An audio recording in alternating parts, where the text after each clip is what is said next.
pills. What is this?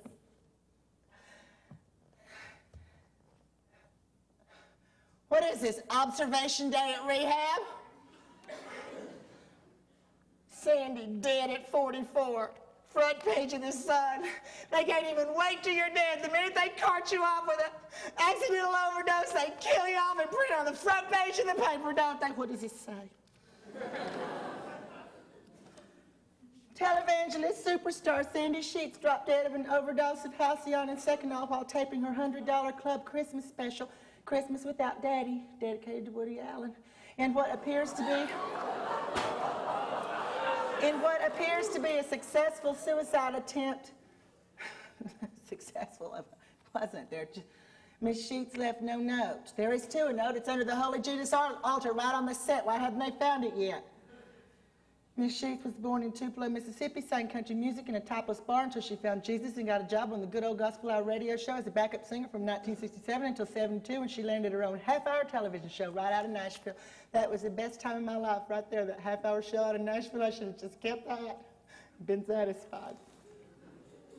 At her death, she was the owner of a multi-million-dollar evangelical broadcasting empire, telecasting to an audience of over 132 million people worldwide, preaching a God-fearing message of her self-proclaimed 7 deadly sins: abortion, adultery, homosexuality, voting for liberals, watching any television show except for mine.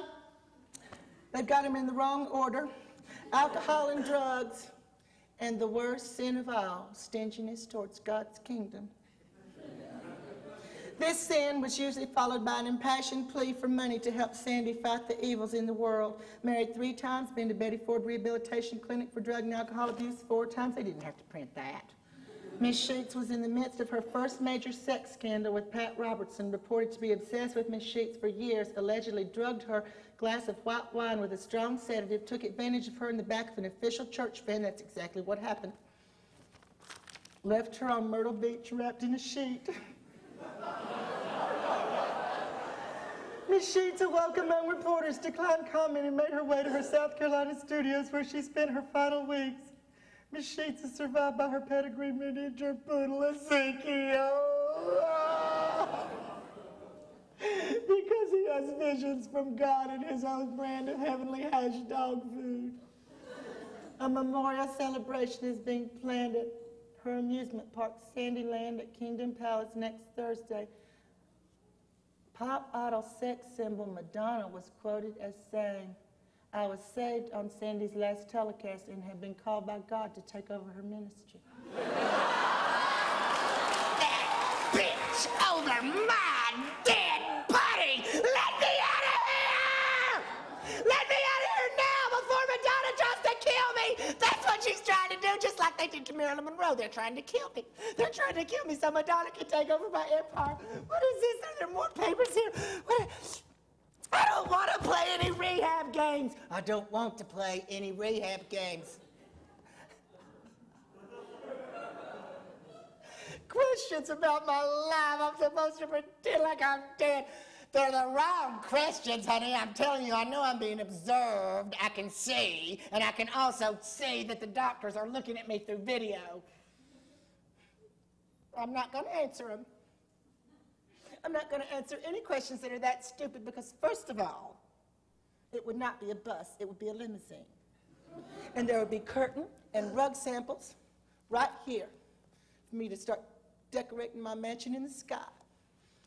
And I have a secretary here writing down the questions I wanted to ask St. Peter for my one-on-one interview as soon as I got to the pearly gates. I'm going to play. I don't want to play anymore. I just want to die. This is a stupid letter I was supposed to read on the air today that Bobby writes me to beg for money. What does this one say? These are really stupid. Oh, let's listen to this. This is what drove me crazy, is reading these damn letters on the air that Bobby writes. Dear Sandy, I'm sorry if this letter hurts your feelings. I had no idea you had such a hard life. Well, you better believe it, honey, I did. I always believed you when you said how blessed your life was. When you closed every show with God loves Sandy and Sandy loves you. I believed you. I thought you were talking straight to me. You ever heard anything so ridiculous in your life? You have already read one of my letters on the air this year, so I doubt you will ever get this one. My son Stephen is a homosexual and non-believer. He says that you are a phony and a con artist. Why would Bobby have me read this on the air? I have been saving up the $10,000 to send him to the Heavenly Haven for homo healing. I started to doubt when this thing with you and Pat Robertson came out, so I asked God for a sign that you were real. I see where this is going. And that very night when the pizza delivery man pulled up in the driveway, I looked through the Venetian blinds to see who it was, and the headlights blinded me. So I turned away, and right there above the TV, there was the pattern of the cross shining right through those blinds. And that was my sign. I see where this is going now. You see, we could give Stephen a big scholarship to the Heavenly Haven, then offer everybody else a half scholarship if they wanted to come to be with Stephen, the man who was touched by the woman who got the heavenly sign. Could all work out. We could raise lots of money. We could get out of this whole thing. This would divert everything. A sign from God, that would divert everything. She'd come on the air. They'd believe her. This little phone here is so cute. I'm going to call Bobby right now at the studios and tell him that I would like to get out of here. Excuse me, I don't like you answering the phone that way. That is not funny. You're getting a little carried away. Don't answer the phone as God. Just give me Bobby Branson. This is Sandy Sheets calling, and if you want your job, you will connect me. Listen, you little smartass. I said give me Bobby Branson. God damn it!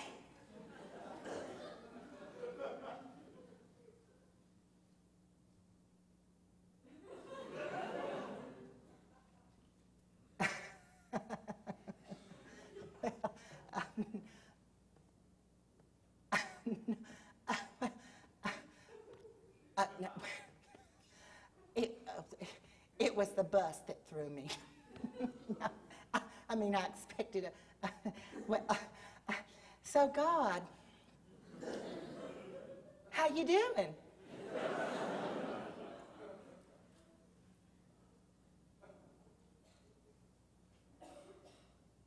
You got a bus coming to pick me up and take me to a great old big television studio in heaven where I can record shows for all my followers in heaven 24 hours a day for 500 years?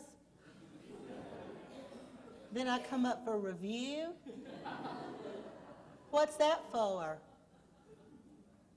For all the people I saved that had faith in me, and now I have to come clean.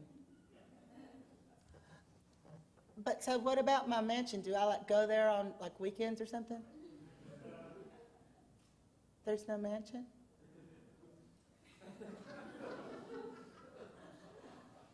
Wait a minute, let me get... So, I'm being punished? No, God doesn't punish, He just gives you what you have coming. No, I'm being punished. What are you looking at? Oh, look at you looking up here at me just gawking. It doesn't matter to you whether it's O.J. Simpson murdering his wife to death, or whether it's Bobbitt getting his Peter cut off, or whether it's Harding bashing Nancy Kerrigan's knees, or Michael Jackson fiddling with little boys, or Bill Clinton dropping his drawers in a hotel room, or what Madonna had for breakfast, just as long as you've got something filthy and trashy and gaudy to read when you wake up in the morning before you have to make it to the mirror and face yourself and realize you don't have a life.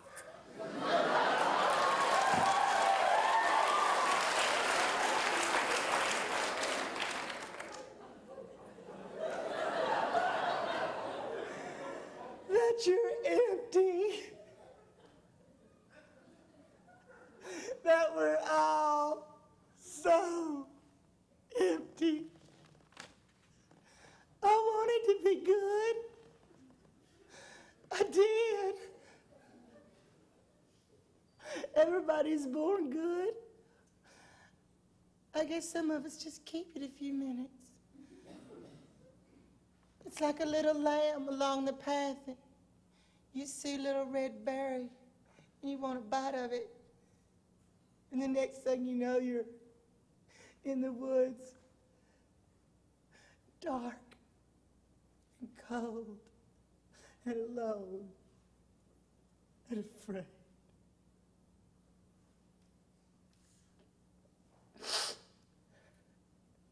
I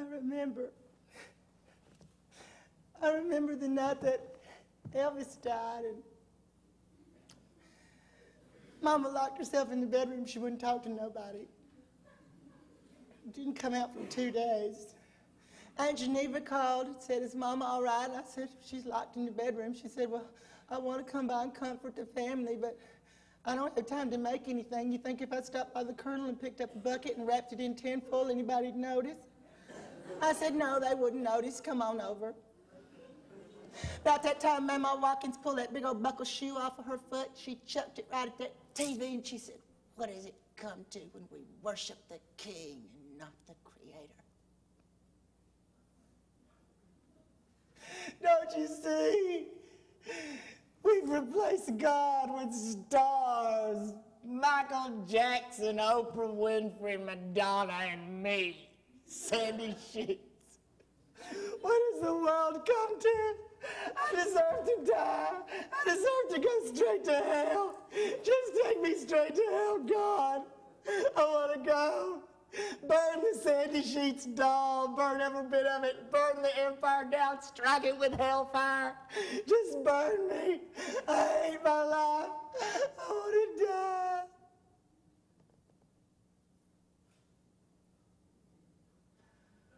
What? You still love me?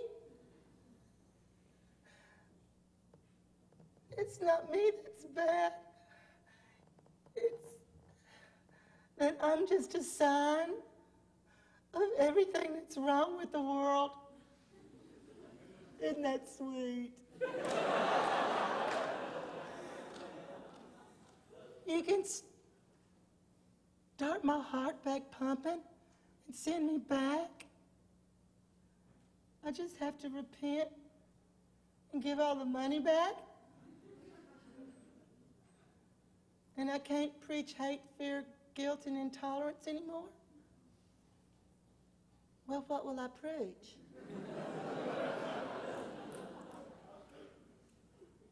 You'll show me some stuff? Okay. I'm sorry. Well, wait a minute. Oh, yeah, I'm ready to go. I just want to get somebody to take a picture of me while I'm in heaven. Can you just wait 1 second? Okay. Excuse me, honey, precious. Can you come up here and take a picture of me? Wait till the little thing goes off. Here it comes. Now take a picture. You press that right up there.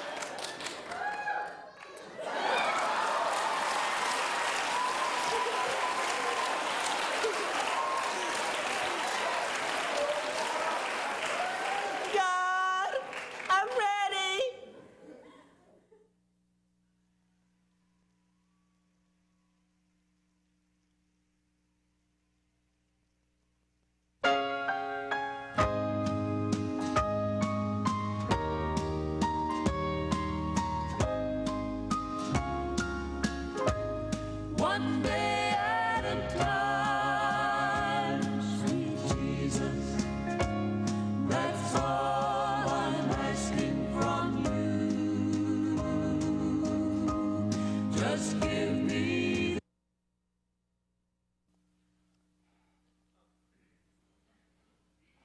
Great, like I need a letter to tell me I'm dead. A few minutes ago I was dying. It's not so hard to figure out.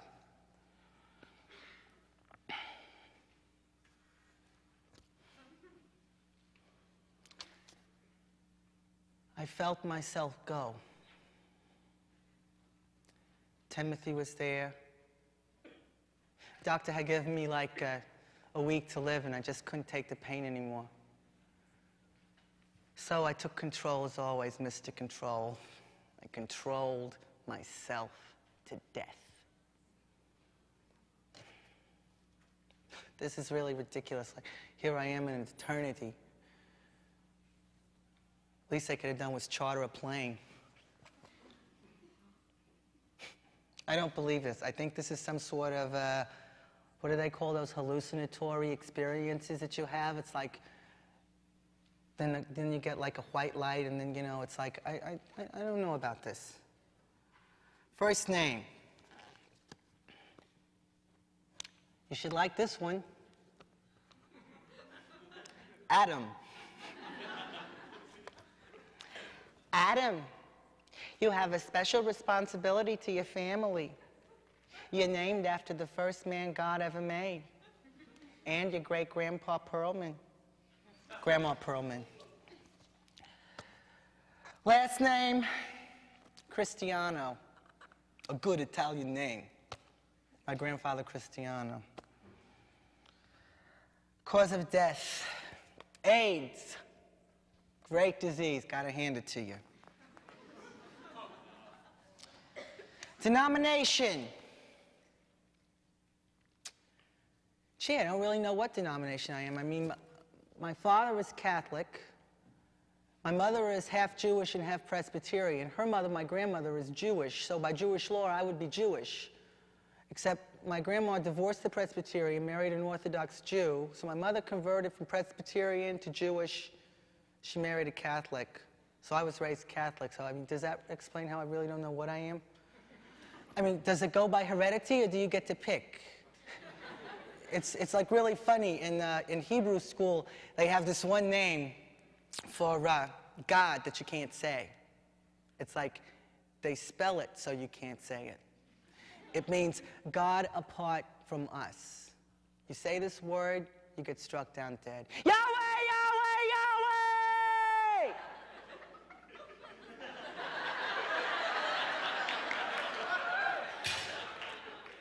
Am I dead? No. Well, okay, I'm dead. I'm just not dead because I said Yahweh. And anyway, I'm not really dead. I'm alive. I'm just dead. That's all. Denomination. I got it. Fagula.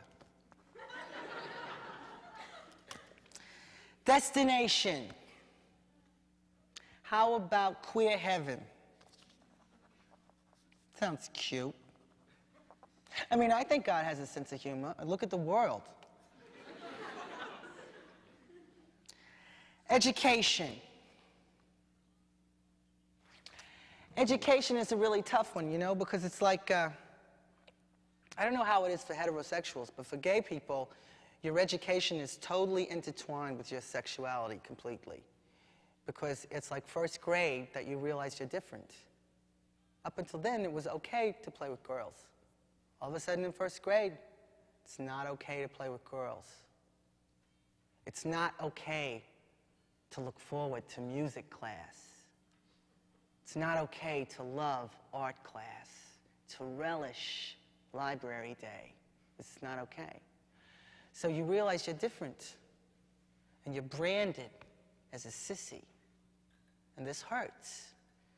So, 4th grade all the way up to 12th grade is spent like living this lie. You like have to get this act together. So you puff up your chest, and you pretend like you like girls. Hey, hey, hey, looking good. Looking good. All right. And you have this experience in the shower with the other guys where you get like this boner, right? So you feel ashamed about this, so you start to look for someone who's more effeminate than you. So you can say, hey, faggot. Hey, faggot. Look at the faggot. Faggot. And you go to the movies, say Grease, and you don't like Olivia Newton-John, you like John Travolta. And you pray to God that he will remove this from you. Or that he will let you get hit by a truck so that you won't have to live like this. And God doesn't do anything. So you hate yourself. And then all of this starts to like build up inside you, and you can't do anything about it, so you start to search out your first sex with a man. This is called coming out. Only you don't really come out because you don't tell anybody. You don't tell your father, you don't tell your mother, you don't talk to any of your friends about it. You don't even talk to the person you're doing it with about it because it's too embarrassing and shameful that you're even doing it. So you just like meet under this bridge where the 2 train goes by in Brooklyn and do it with this guy. So ridiculous. But then you move from your house into the city and you meet other people like you and you start to come out. You come out to your friends first, then you call your parents and you come out to your parents and you come out to the whole world and you're out to everybody. But you're not out to yourself because you haven't come out within. I think I came out within when I found out I was HIV positive. Up until then, no. But anyway, I lived this lie. All the way to Eagle Scout, I lived this lie. Scoutmaster came on to me, stuck an ice cube up my butt at a picnic, made me stay after to help clean up. That's when he made his move. See, these guys can see who is and who isn't. Choir director holds me after school, wants me to learn the Lord's Prayer to sing. He wanted to anoint my head with oil. That's what he wanted.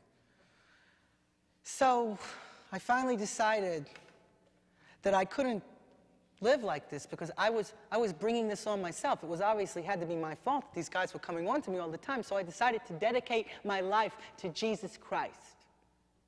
Grandma Perlman had a stroke. She did. It was sort of self-induced, I think. But anyway, I went to this experimental Catholic a school. It's an oxymoron, experimental Catholic. But so this was a place where you could like find out if you had the calling to be a priest. So it wasn't like a monastery, but it was stricter than a regular Catholic school. You go here to find out if you're going to be a priest or not, if God's going to call you. And this was a terrific place, I remember. It was wonderful. It was very quiet there. And there were all these quiet boys meditating quietly on the scriptures, giving all these quiet glances to each other, being taught by these quiet priests who were there to quietly suppress their sexuality. So we had this first spring break, right? My parents were in Europe, so Father Conley invites me and my friend Christopher to his cottage for the week preceding Easter week. I thought, this is great. I'm going to be able to see if I'm going to get my calling. My calling will come to me at Father Connolly's little cottage. How beautiful. We get there, and this is a beautiful place. A stone cottage, little stone walkway, white trellises with ivy, this little greenhouse out back with like white roses and red roses and yellow roses. And in the middle there was this bird bath here. It was very St. Francis of Assisi. And upstairs, there was this fish tank, this tropical fish tank that was filled with tropical fish. And there was this one little fish that was see-through. He was transparent. You could see right through this fish. You could see its spine. You could see its organs. You could see how it ate and the food went through. It was fascinating. And I remember thinking, can Father Connolly see through me? Is that how God looks at us? Just sees right through us like that? So anyway, I found out later at dinner that Father Connolly saw through me. He had 3 bottles of wine for the 3 of us with dinner, so we got kind of really crocked, you know? And he took us into roast duck for dinner, right?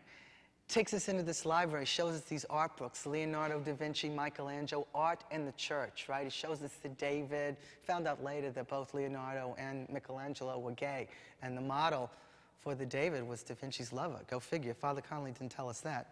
But So Christopher goes to bed. Father Conley whips out this bottle of Frangelico, and he